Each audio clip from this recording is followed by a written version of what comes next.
In many ways, this part of spring, coming into April, is a bit strange for sea fishing really. We've had reports of some good place being caught on the south coast, but for me my interest really turns to the bass now. The theory being that they start feeding inshore on those peeler crabs when they start to molt. It's a really grey day, isn't it? Like a Tupperware box. Travelling light today, walked about 3 miles just to fish one hole at low tide as it turns. I'm going to put a big bait on, just carried down one bag like that, one rod, one reel. I do expect to lose a few leads today, a few rigs. We've got a pulley rig. I'm just going to pack it full of squid and lug. A lot of people think you should take the spikes off, the grips on these lead, you should take those off, but if you bend them square, I mean a lot depends on the type of mark you're fishing. But the idea is it's less likely for this sort of thing to happen. That's the theory anyway, so it should stop it. I don't know, all depends on the type of little gullies, but get that first cast in, see if we get a first snag.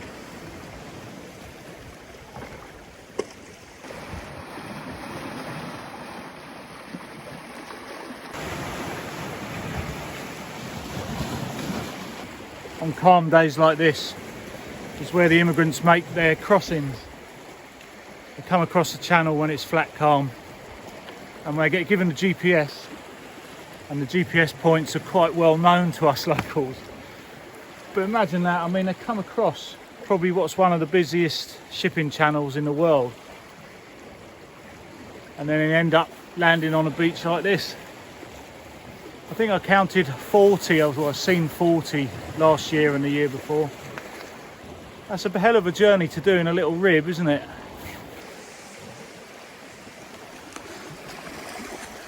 So we're on the last of the ebb, and I really wanted to try this mark on the first of the flood, just as it starts pushing again. So we've got the bait out, we've got quite a bit of scent in the water. That's a good thing about squid.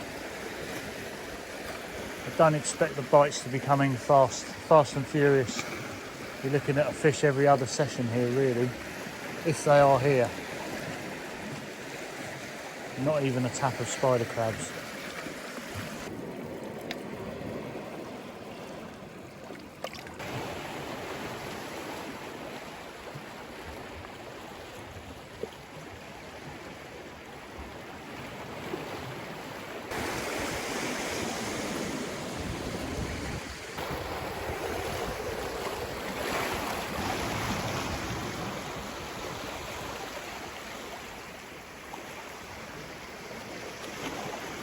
Have you not heard about my magnificent casting?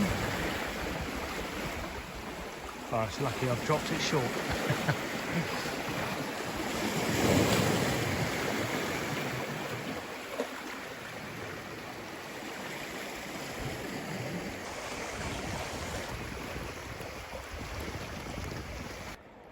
And the sort of mark we're fishing here, you can see there's like a reef either side. The side we're on, and it narrows on that gap. Sometimes the seals sit there on the ebb and the start of the flood. Similar sort of thing in the other direction. Who knows? It's tough sort of fishing this really.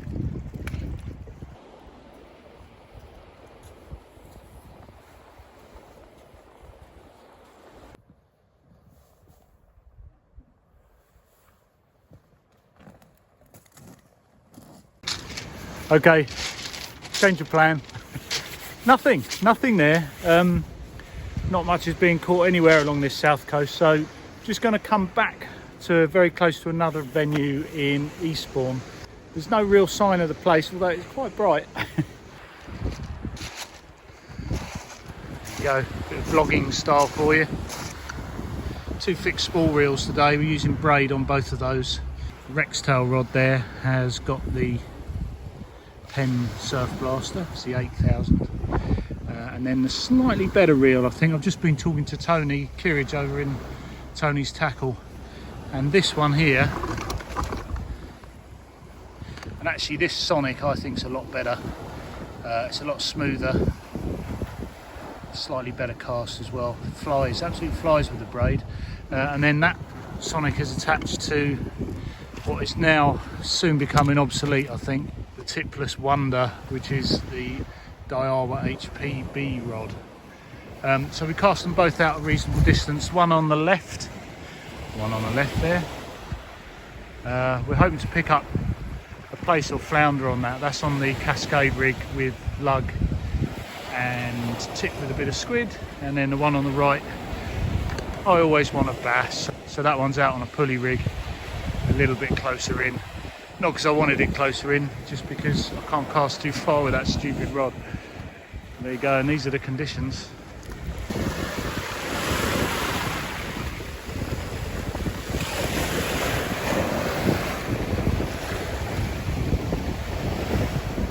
Fishing the ebbing tide here. You can see how clear the water clarity is.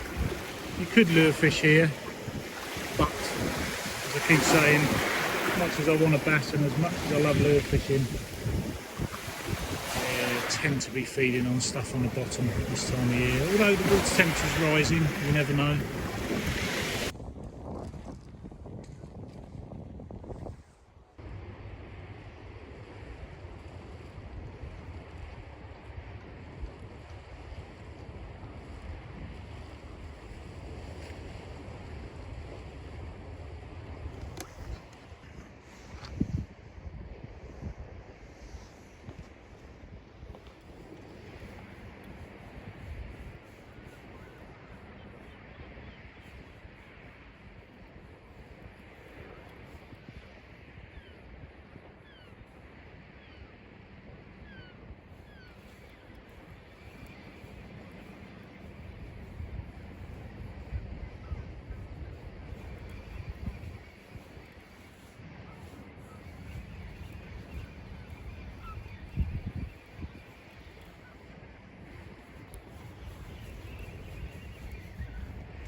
A tiny little dab, and dab are a very small flatfish, but this is too small to keep.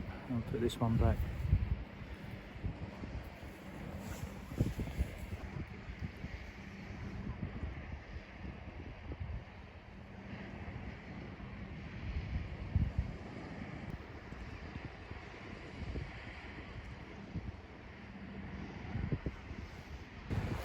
Balance. Okay, we're going to try again. This is a really different mark to the ones you've just seen. We had that nice little dab, but now we want something a bit bigger. So we've come here where the water funnels in across a little reef and over that sandbank, and then I'm hoping that a bass will like this big squid bait we've prepared. Just the one hook, 5/0 hook. And I should really be holding my rod, so I'll get back onto that. Well, hey, trying to keep my balance. We're at a tricky little rock mark here. Sand in front of us, 3 gullies, reef that way, a reef that runs out that way. The idea is that the bass will follow the tide in and want to be first over that little sandbank. That's the theory. I have had good fish from here before, actually, a 5 and a 7, and I should really be holding my rod. I've been holding it quite a bit, but not quite enough surf for my liking, but we'll see. So it really is just a case of waiting these sort of marks, waiting for it to get dark and waiting for the water to hit this reef.